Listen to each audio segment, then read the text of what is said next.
pinili yung tara. Guys, nandito kami ngayon sa ano ba to? Madinat Shopping Mall. Early morning shopping. Char.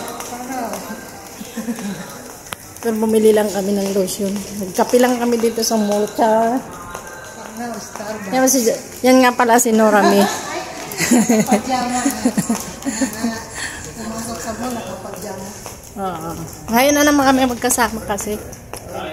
Ito na naman siguro. Tapos ewan ko kailan na naman masunod. Next year. Grabe siya. Next year na eh. January.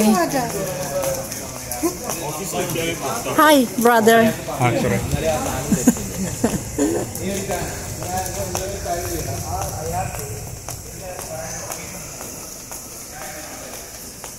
Hindi ka uuwi, be?